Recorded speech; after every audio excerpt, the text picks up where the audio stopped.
Good morning, class 9, and welcome in the another video of chapter 3, what electoral politics. And today's topic is 3.3, what makes elections in India democratic. यानी कि आज हम पढ़ने वाले हैं कि इंडिया में जो इलेक्शंस होते हैं क्या वो डेमोक्रेटिक होते हैं और क्या जो है चीज़ें हैं ऐसी जो कि इंडिया में इलेक्शंस को डेमोक्रेटिक बनाती हैं। कि यानी कि हम ये कह सकते हैं कि इंडिया में जो इलेक्शंस होते हैं वो पूरी तरीके से फ्री एंड फेयर वे में होते हैं और ये एक डेमोक्रेटिक इलेक्शंस कहलाते हैं। तो देखिए, इसके पहले वाले वीडियो में हमने पूरी तरीके से पढ़ा था कि किस तरीके से इलेक्शंस इंडिया में करवाए जाते हैं, वोटिंग कैसे होती है, कैसे कोई कैंडिडेट जो है वो इलेक्ट होता है और चुना जाता है, गवर्नमेंट में वो आता है। तो देखिए, आपने पढ़ा था, स्टार्ट करते हैं topic. We get to read a lot about unfair practices in elections. Newspapers and television reports often refer to such allegations. Most of these reports are about the followings.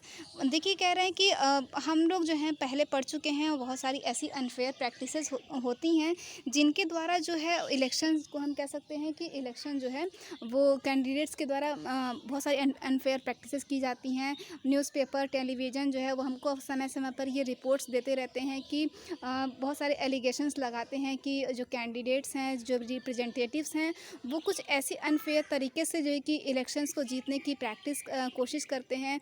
जैसे कि जो चीज़ें इलेक्शन जिसमें आप code of conduct जो था जिसको आप इसके पहले पढ़ चुके हो वो उसको फॉलो नहीं करते हैं।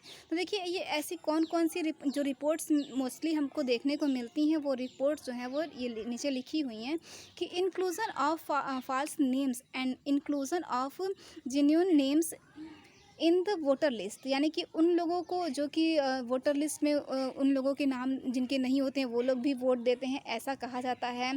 Misuse of government facilities and officials by the ruling party. जो रूलिंग पार्टी है वो जो कि गवर्नमेंट जो कि फैसिलिटीज़ का मिसयूज़ करती है।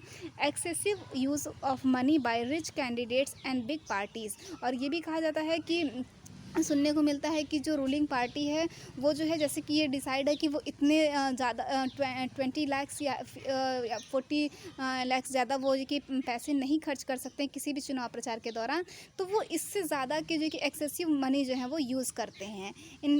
Intimidation of voters and rigging on the polling day. और जो है वो इंटीमेट करते हैं वोटर्स को, ये सारी चीज़ें जो है वो हमें सुनने को मिलती हैं। तो many of this reports are correct. तो बहुत बार ऐसा होता है कि जो रिपोर्ट्स होती हैं वो करेक्ट भी होती हैं, सही भी होती हैं। हम जो चुनाव प्रचार के दौरान जो हमें सुनने को मिलती हैं। We feel unhappy when we read और see such reports, but fortunately they are not on such scale so as to defeat the very purpose of elections. तो कह सकते हैं कि हम जब ये सारी चीज़ें सुनते हैं और जब हम ये न्यूज़ देखते हैं तो हम इन चीज़ों से अनहैप्पी भी होते हैं इन रिपोर्ट्स के द्वारा। लेकिन ऐसा नहीं है, क्योंकि कोई भी जो है कि इलेक्शंस को जीतने के लिए इन चीज़ों का वो यूज़ नहीं कर सकता है। यानी कि इतना आसान भी नहीं है कि इन सारी चीज़ों किसी बड़ी रूलिंग पार्टी के लिए कि वो जो है इस तरीके के अनफेयर प्रैक्टिसेस के द्वारा इलेक्शंस को विन कर सके। ऐसा नहीं हो सकता है। This becomes clear if we ask a basic questions. और ये ऐसा हो भी सकता है अगर अब हम जो कि कुछ बेसिक क्वेश्चंस को देखें कि क्या ऐसा हो सकता है, can a party win an election and come to power not because it has popular support but through election malpractices. तो ये हम क्या हम ये कह सकते हैं कि कोई भी पार्टी जो है वो किसी सपोर्ट के बिना सिर्फ़ और सिर्फ वो इलेक्टोरल माल प्रैक्टिसेस के द्वारा जो है कि वो सिर्फ इलेक्शन जीत रही है? नहीं, क्योंकि कोई भी बड़ी पार्टी जो है रूलिंग पार्टी अगर वो सिर्फ माल प्रैक्टिसेस का यूज़ कर रही है और जो है कि इलेक्शंस में, तो वो जो है एक तरीके से सब लोगों को पता चल जाएगा और एक तरीके से उस पर जो है चार्जेस भी लगाए जाएंगे। तो ऐसा नहीं हो सकता है। दिस इज़ अ विचार question, let us carefully examine various aspects of this question. तो देखिए, ये जो क्वेश्चन है ये एक बहुत बड़ा क्वेश्चन है कि क्या सिर्फ और सिर्फ जो है इन तरीके की धांधली के द्वारा जो कोई इलेक्शन जीता जा सकता है। तो आइए देखते हैं केयरफुली कि आखिर में ये जो किस तरीके से एग्जामाइन करते हैं कि किस तरीके से जो है ये क्वेश्चन कितना सही है या फिर कितना गलत है। तो देखिए सबसे पहला टॉपिक है इंडिपेंडेंट इलेक्शन कमीशन। हमारे इंडिया में जो है जो इलेक्शन कमीशन है वो पूरी तरीके से इंडिपेंडेंट होता है, यानी कि वो फ्री होकर के कार्य कर सकता है कि उसके ऊपर किसी भी का भी बर्डन नहीं होगा। यहाँ तक कि उस इलेक्शन कमीशन के ऊपर जो है प्रेसिडेंट का भी अधिकार नहीं होता है। हमारा इंडियन इलेक्शन कमीशन बहुत ही ज़्यादा इंडिपेंडेंट होता है। देखिए one simple way of checking whether elections are fair और not is to add who conducts the elections. अब देखिए सबसे पहला और सबसे सिंपल तरीका ये है कि इलेक्शन जो है वो फ्री है या नहीं है, फेयर है या नहीं है, ये हम देख सकते हैं, पता कर सकते हैं कि जो इलेक्शंस हैं वो कौन इनको करवाता है, जो इनको करवा रहा है, इलेक्शंस को कंडक्ट करवा रहा है, उनके द्वारा are they independent of the government. कि मतलब कि ये वो, क्योंकि वो पूरी तरीके से जो है क्या वो गवर्नमेंट जो है वो इंडिपेंडेंट है या नहीं है, और कैन द गवर्नमेंट और द रूलिंग पार्टी इन्फ्लुएंस और प्रेशराइज देम, या फिर क्या जो है वो गवर्नमेंट पे जो है कि किसी प्रकार का गवर्नमेंट का उस पे जो ये इलेक्शंस करवा रहे हैं क्या वो पूरी तरीके से फ्री हैं, या फिर उन पे किसी प्रकार का रूलिंग पार्टी का या गवर्नमेंट का कोई प्रेशर है या नहीं है। Do they have enough powers to be able to conduct free and fair elections. क्या उनके पास ये पावर्स हैं कि वो फ्री और फेयर होकर के जो कि इलेक्शंस को कंडक्ट करवा सकें। Do they actually use this powers, क्या वो सच में अपने इन पावर्स को यूज़ कर सकते हैं। तो the answer of all these questions is quite positive for our country. तो कह सकते हैं जो आंसर है इसका एक तरीके से वो हमारी कंट्री के लिए एक पॉजिटिव है। In our country elections are conduct by an independent a very powerful election commission. तो देखिए ये जितने भी क्वेश्चंस हैं हम इन क्वेश्चंस का आंसर दे सकते हैं कि हमारे इंडिया में जो है वो एक इलेक्शन कमीशन है जो कि पूरी तरीके से फ्री होता है, उस पर किसी प्रकार का कोई भी वो बहुत फ्री होता है, दबाव नहीं होता है उसके ऊपर, और एक बहुत बड़ी पावरफुल संस्था है election commission. It enjoys the same kind of independence that the judiciary enjoy. अब देखिए जो इलेक्शन कमीशन होता है ये पूरी तरीके से ये उतनी ही स्वतंत्रता जितना कि हमारे इंडिया में जुडिशरी जो है, जुडिशरी को जितनी स्वतंत्रता प्राप्त है उतनी ही जो कि इलेक्शन कमीशन को भी है। The chief election commissioner CEO जिसको हम बोलते हैं is appointed by the president of India. तो जो ये CEO होते हैं, चीफ इलेक्शन कमिश्नर जो होते हैं, उनको प्रेसिडेंट ऑफ इंडिया के द्वारा अपॉइंट किया जाता है। But once appointed the chief election commissioner is not answerable to the president और द गवर्नमेंट। लेकिन एक बार अगर इसको अपॉइंट कर दिया गया, यानी CEO जो है इनको अपॉइंट कर दिया गया, तो इसके बाद वो किसी को भी आंसरेबल नहीं होंगे, किसी के प्रति वो उत्तरदायी नहीं होंगे, चाहे वो प्रेसिडेंट ही क्यों ना हो या फिर वो गवर्नमेंट हो। गवर्नमेंट को भी वो किसी प्रकार का कोई आंसर नहीं दे सकते कि हाँ तुमने ऐसा क्यों किया, या फिर प्रेसिडेंट भी उनसे ये नहीं पूछ सकता है कि आप ऐसा क्यों कर रहे हो। तो यानी कि वो पूरी तरीके से फ्री होता है। Even if the ruling party और the government does not like what the commissions does, it is virtually impossible for it to remove the CEO।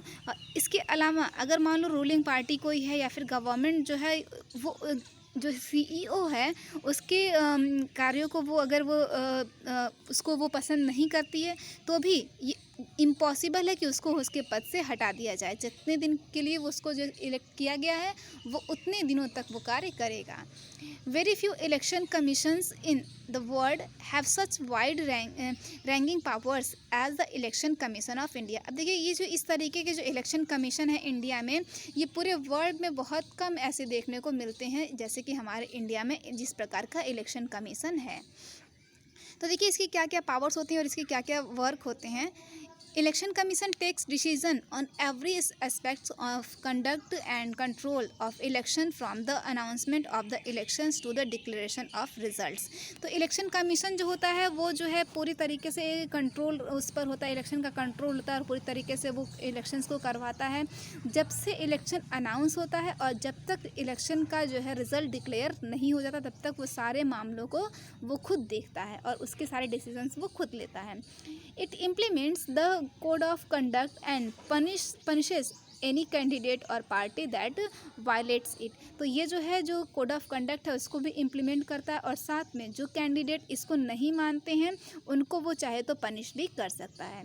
During the election period the election commission can order the government to follow some guidelines to prevent use and misuse the governmental power to enhance its chances to win elections or to transfer some government officials. तो देखिए जब elections चल रहे होते हैं तो उस समय जो इलेक्शन कमीशन होता है वो ये गवर्नमेंट को वो ऑर्डर करता है कि गवर्नमेंट के द्वारा जो भी गाइडलाइंस फॉलो की गई हैं दी गई हैं उसको वो फॉलो करे, और साथ में वो ये भी देखे कि किसी प्रकार की जो गवर्नमेंट पावर है उसको कोई उसके इन्हेंस ना कर सके, या फिर जो कि किसी प्रकार का कोई मिसयूज़ ना कर सके अपनी पावर को।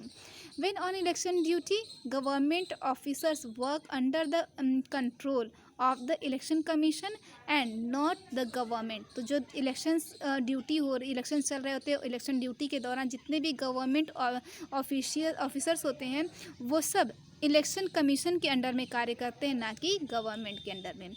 In the last 25 years or so, the election commission has begun to exercise all its powers and even expand them। और लगभग अगर हम पिछले 25 सालों की बात करें तो इलेक्शन कमीशन जो है लगातार उसने अपनी पावर्स को बढ़ाया है, और उसकी जो पावर्स हैं वो जो कि बढ़ती चली गई हैं, और उसने अपनी पावर्स को मजबूत किया है। It is very common now for the election commission to reprimand the government and administration for their lapses when election officials come to opinion that polling was not fair in some booths or even an entire constituency they order a repoll।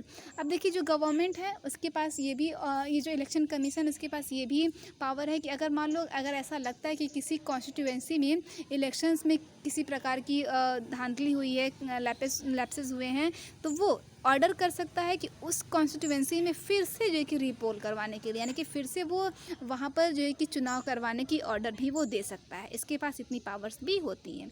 The ruling parties often do not like what the election commission does but they have to obey. This would not have happened if the election commission was not independent and powerful. अब देखिए जो ruling party है अगर वो election commission के कार्यों को नहीं लाइक कर रही है, बट फिर भी उसको उसकी बातों को मानना ही पड़ता है, वो ना चाहते हुए भी उसकी सारी चीज़ों को वो फॉलो करेगी। और ऐसा तभी हो सकता है जबकि इलेक्शन कमीशन जो पूरी तरीके से इंडिपेंडेंट हो और वो पावरफुल हो, जो कि हमारे इंडिया में ऐसा है भी। तो हमारे इंडिया में जो है बहुत ज़्यादा ये सारी चीज़ें देखने को हमको मिलती हैं। तो देखिए ये था हमारा जी कि इंडिपेंडेंट इलेक्शन कमीशन, और सेकंड टॉपिक हमारा है पॉपुलर पार्टिसिपेशंस, जिसको हम नेक्स्ट वीडियो में पढ़ेंगे। Thank you.